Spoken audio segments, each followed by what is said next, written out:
Matthew Algeo, welcome to the show. Thank you. Thank you for inviting me. Well, you're welcome. So the reason I invited you, because I forgot where I heard about your book, but it's talking about this obscure sport that I knew nothing about, even though like Gilded Age America is one of my favorite parts of American history, right? You have the rise of prize fighting. We got John L. Sullivan on the masthead of our website, Teddy Roosevelt, all this stuff. But I had no idea that there's a sport called pedestrianism, which is just basically walking. Was the most popular sport in America for about 40 years. I'm curious, how did you come across this bit of forgotten American history? Well, it's definitely been forgotten. I was actually researching a book about 8 or 9 years ago about the 1943 merger of the Steelers and the Eagles. You might be aware of this. They were the Steagles for a season. Yeah. Because in 1943, during World War II, the teams were so short of players, they had to merge two teams. So they merged the Steelers and the Eagles. So I was writing a book about the Steagles, and while I was researching that book, I did some research on the history of spectator sports in the United States. And I'm like you, I'm a big fan of the Gilded Age. I love the 1890s, the 1880s. And I was blown away to realize that when I was researching the history of spectator sports, that in the 1880s and 1890s, this sport of pedestrianism was the most popular spectator sport in the United States. People, thousands, tens of thousands of people would fill arenas to watch guys walk around a dirt track for days at a time. And this was just the most entrancing, fascinating thing that was going on in the Gilded Age. And people bet on this. I mean, it's funny right now we have all this controversy about, fantasy sports and online betting with fantasy sports. I mean, this was the original fantasy sport. People would bet on anything about these guys. Who would be the first to walk 100 miles? Who would be the first to drop out of the race? It was just like the most amazing spectator sport in the United States for, like you said, a real short period of time. But for that period of time in the 1880s and 1890s, it ruled. Yeah, and like newspapers, like the New York Times would write about it. The National Police Gazette, we've talked about a bit about that on the show and the website before. They loved it. They loved the pedestrianism because it was like a freak of nature. I mean, it's what it came down to. I mean, one of the most popular form of pedestrianism was the 6-day race. Okay. So guys would walk for 6 days beginning. You couldn't, because back then, of course, on Sundays, you couldn't have any entertainment. Yeah, blue laws. Blue laws, exactly. And so the races would begin right after midnight Monday morning and then continue right up until midnight Saturday night. So it was 6 days long. And during this time, you would have the newspapers covering the event. They would be posting updates all over the city on billboards, and people would just be following it. They would have extra editions of the newspapers published to show who was in front, who was leading at that time of the day, on Monday morning, on Tuesday afternoon, on Wednesday afternoon. And so it really was just an amazing cultural phenomenon at the time. Yeah. So you said it was a high stakes game, like lots of money was. We'll talk about how much the purses were for these competitions. It was insane. But the gambling that was involved. But like, what's funny about pedestrianism is that it got started on a bet. Tell us a little bit about the story of how pedestrianism got its start. Sure. It was the 1860 presidential election. And of course, Abraham Lincoln was the Republican candidate in 1860. And there were about three other candidates. The Democratic Party was split. But there was a guy in Boston, a guy named Edward Payson Weston, and he bet a friend that Lincoln would lose the election in 1860. And, of course, Lincoln wins the election in 1860.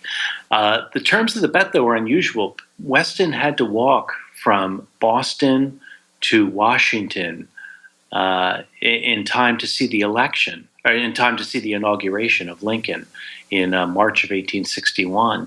And so Weston did this walk. It's the middle of winter. He's walking from Boston to Washington, and it really caught the nation's attention. He became a very popular figure in the media. The newspapers covered this walk. Would Weston make it to Washington in time to see Lincoln's inauguration? Weston actually was about 4 hours late to the inauguration. He didn't win the bet, Well, he lost the bet. He didn't fulfill the wager, but he became such a sensation that people all over the country wanted to see Weston walk. I mean, it blows your mind, but people came out, just to see him walk through their town when he was doing this walk from Boston to Washington. And he figured, well, there's got to be a way I can monetize this. And so he started taking his act on the road, and he walked indoors in roller skating rinks. He tried to walk 100 miles in 24 hours, that sort of thing. And that's how he became a very famous pedestrian. He started the whole idea of competitive walking in the United States. And he was actually a showman, which I thought was really interesting. He wasn't really much of I guess he was an athlete because he was able to do these things, but he brought a bit of showmanship into the sport. I like to say he was the Abraham Lincoln. He was the Muhammad Ali of the 1870s. He understood just instinctively the connection between entertainment and sports.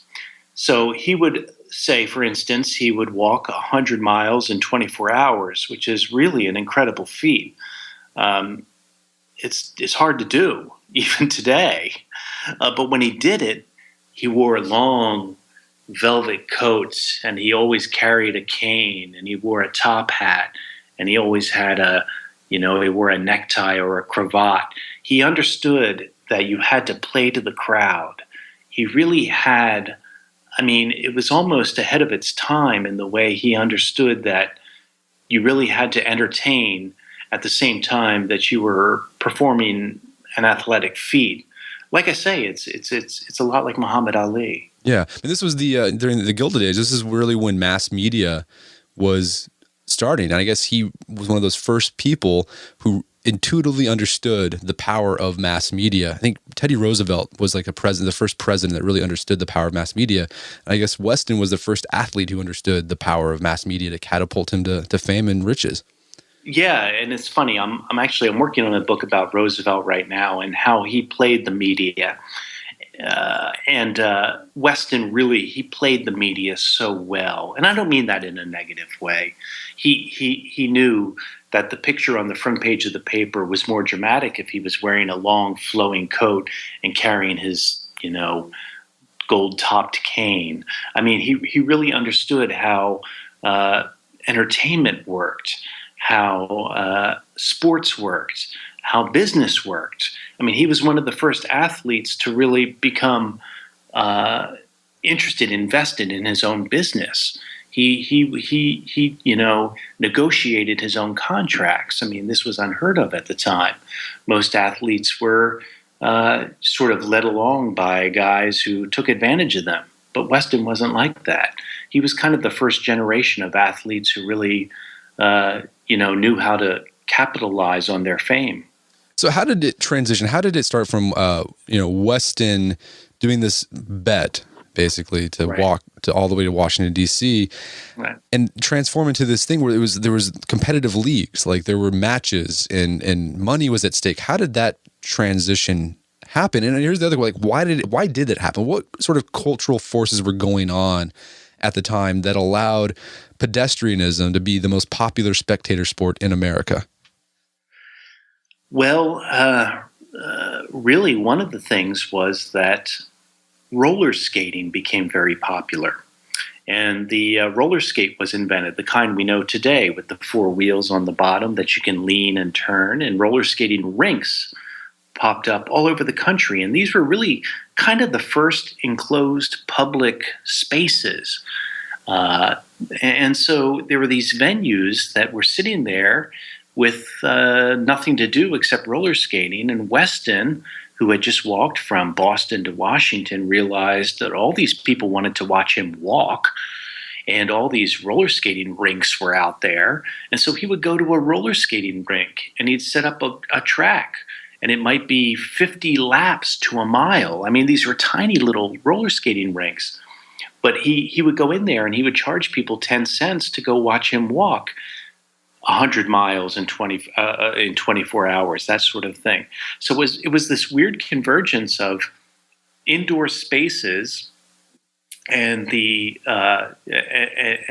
and Weston, people like him, seeing how they could capitalize on these indoor public spaces for the first time. And you also have to remember at the time, we're talking about after the Civil War, for the first time, people have a little extra money in their pockets. You see industrialization coming in. People have a little extra time on their hands, extra time, extra money. These indoor roller skating rinks, Edward Pace and Weston traveling around the country, walking 100 miles in 24 hours all over the country. And so all these things came together and sort of turned what was this weird bet that he could walk from Boston to Washington into a professional sport. Yeah, and I guess at the time, baseball was just getting started, so that wasn't a factor. They weren't competing with baseball. Prize fighting was around, but that was an underground sport and looked down upon. So, right, walking. And you also have to remember, like baseball sort of had a bad reputation. Boxing, of course, had a bad reputation. Pedestrianism was a wholesome sport. It was walking. What could be more wholesome than walking? And so really it was this void that Weston filled when he started going around the country staging these walking exhibitions that said, you could bring the family. It was family entertainment, 5 or 10 cents a person. And you could take the family to go see it. You would never take the family to go see John L. Sullivan. And even baseball at the time had a bad reputation. And so it really was the first family entertainment, mass entertainment in the United States in the 1870s, 1880s, 1890s. So besides having these expeditions where people would pay to watch, it evolved to becoming a sport where there were like belts, like they created a belt system, right? Like prize fighting. Right. Can you talk a little about what I thought was just mind-boggling was the amount of money, the purses that these walkers, these pedestrians could win. Can you talk a little about some of the prizes that were won by some of these athletes?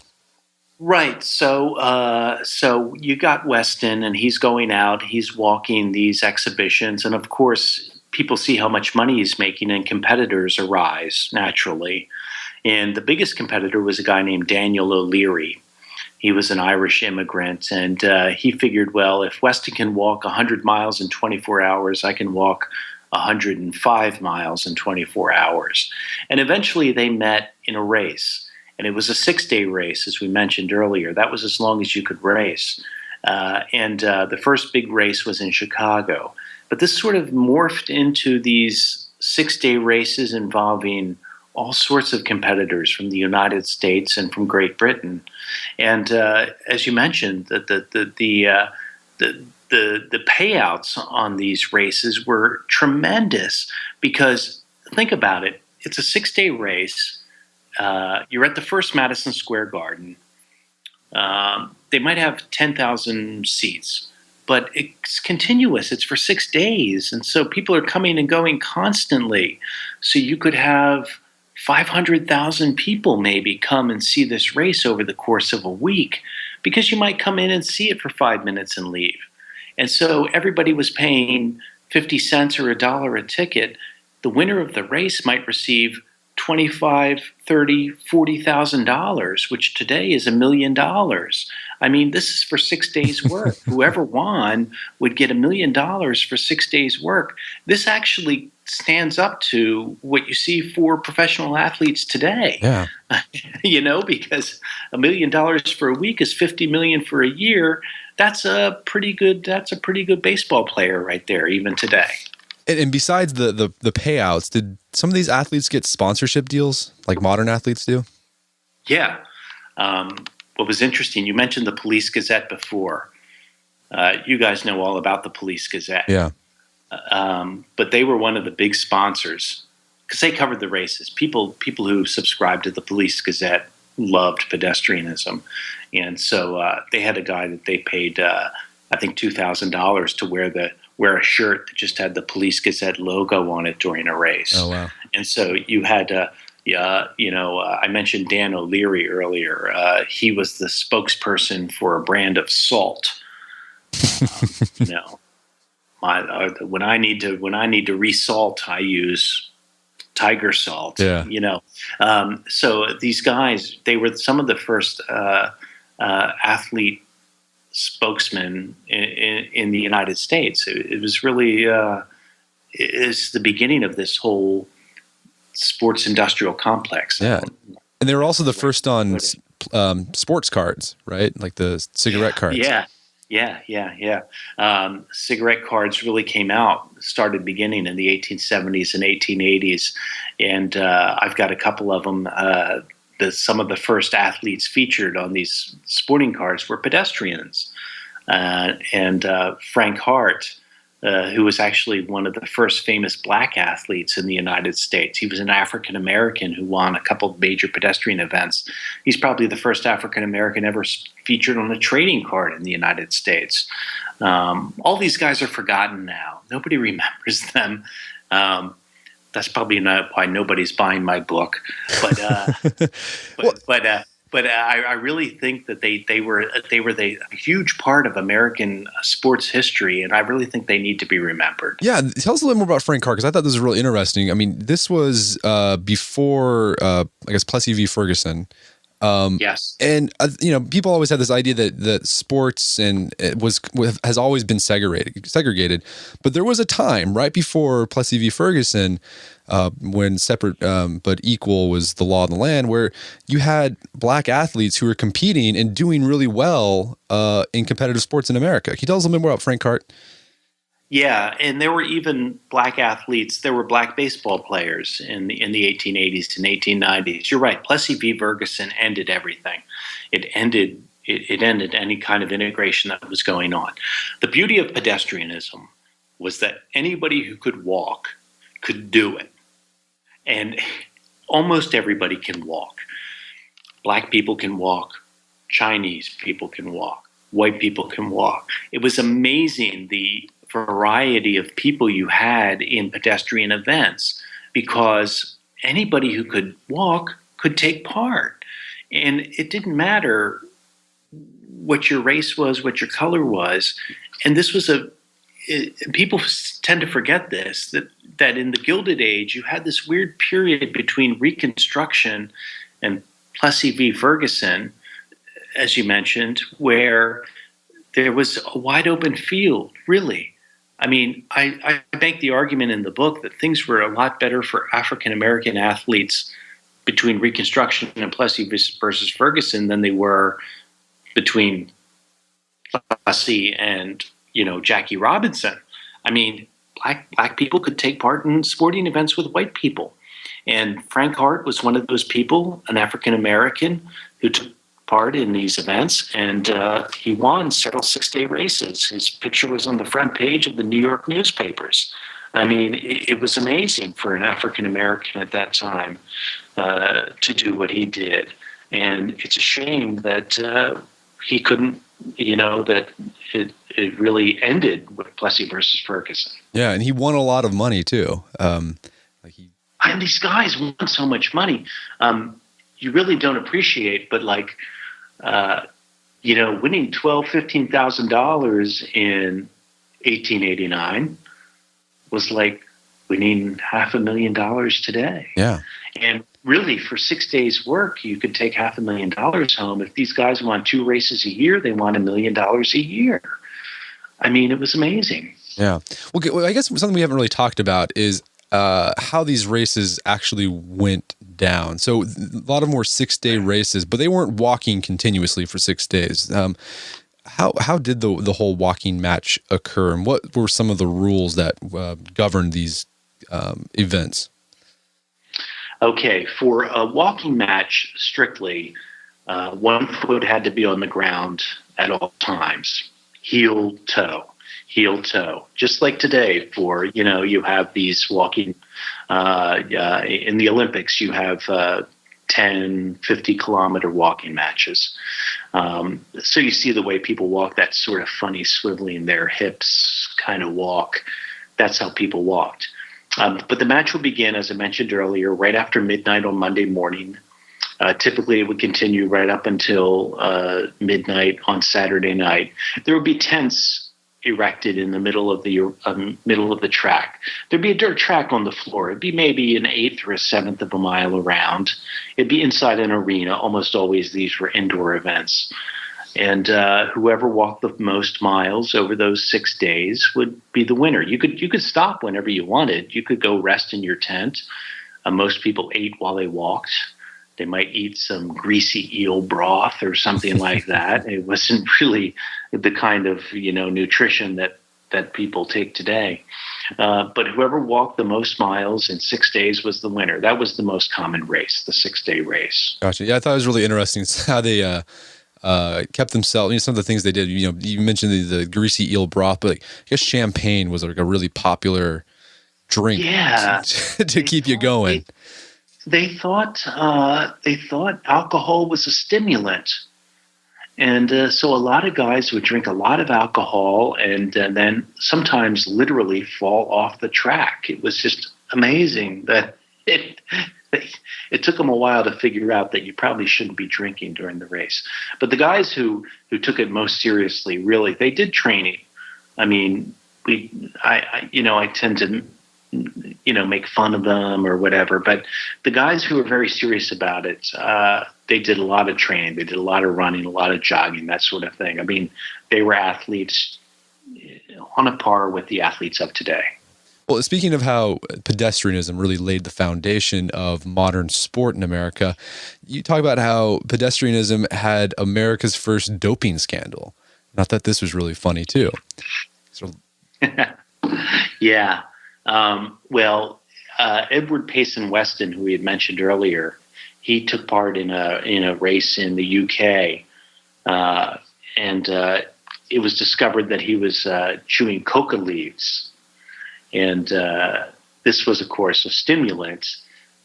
But at the time, there were no rules. I mean, this was one of the problems with pedestrianism, and one of the reasons it died is that there was no governing body of pedestrianism. There was no commissioner of pedestrianism. There was, nobody to take control of the sport. And so when Weston was found to be chewing these coca leaves, there was nobody to enforce any rule to say it was wrong.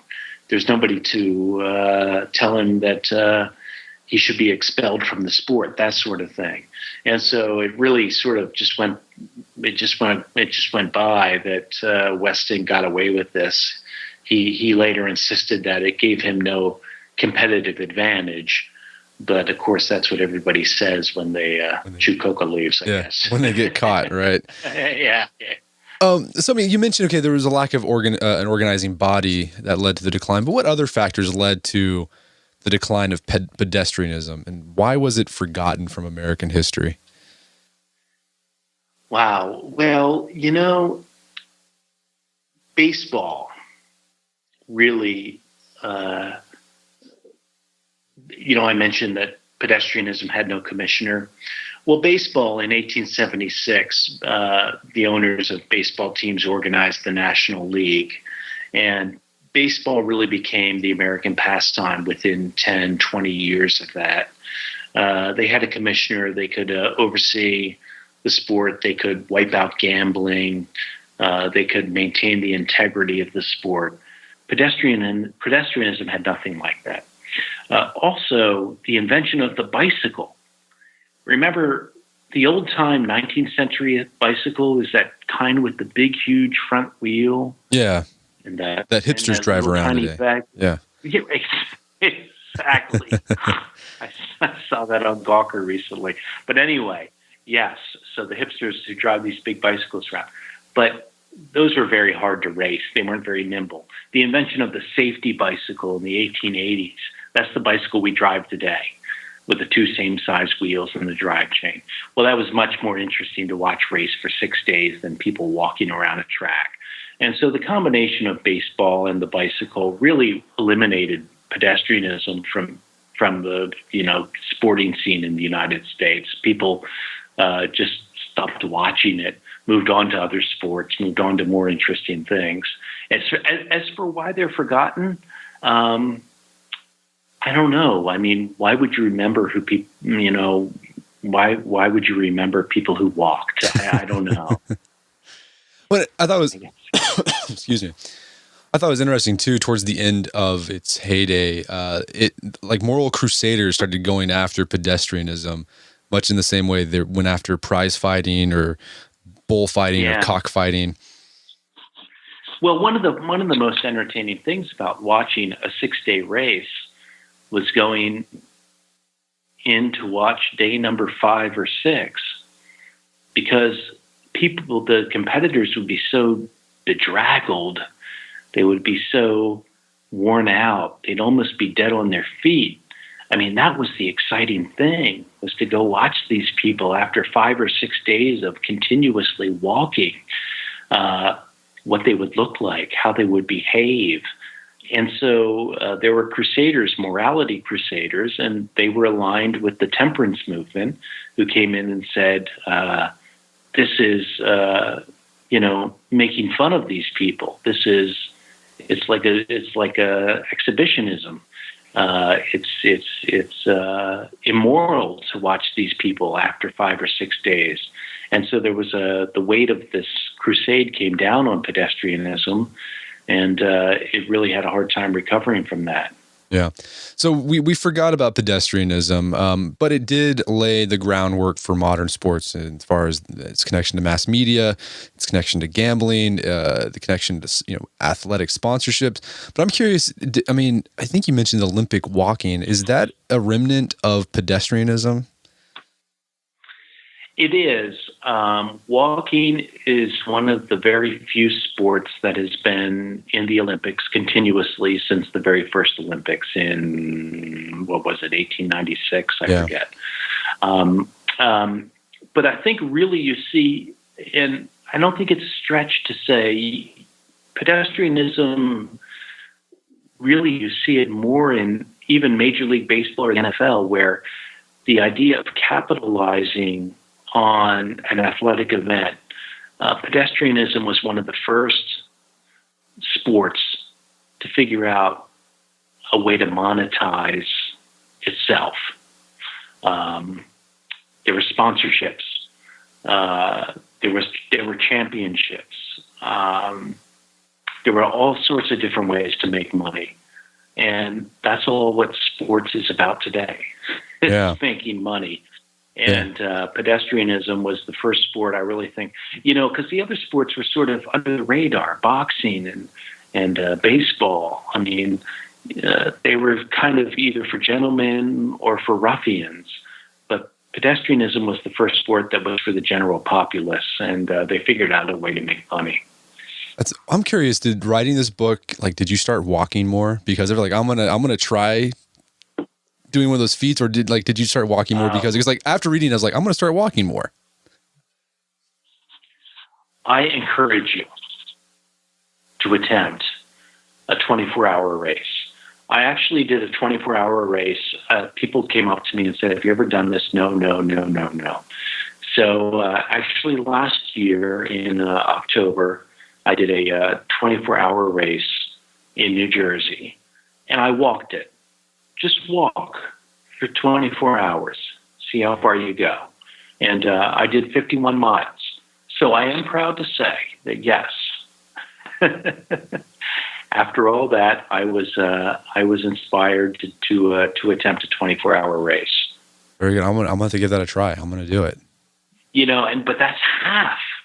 That's half of what Weston did, or O'Leary did, or Frank Hart did. They would walk 100 miles in a day.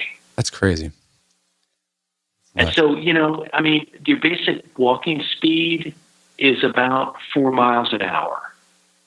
So just go walk, but not stop for 24 hours, and you're not at 100 miles. So. All right, well, I'm going to give it a try, and I'm going to challenge everyone out there who's listening to go try this too. We're going to get some records on here so we can beat it's Weston. Really cool. The races are a lot of fun. There's, it's really cool that, ultra marathons are not for regular people, but 24-hour races, those kinds of races, a regular person can do it because there's no did not finish. Yeah. Everybody finishes. Yeah. So it's really a lot of fun. Very good. Well, Matthew Algeo, thank you so much for your time. This has been an absolute pleasure. Oh, Brett, I really enjoyed it. Thank you for inviting me. Thank you. My guest today was Matthew Algeo. He's the author of the book Pedestrianism, and you can find it on Amazon.com. Go get it. It's a fun, quick little read, and you're going to find out a bit about American history that a lot of people don't know about.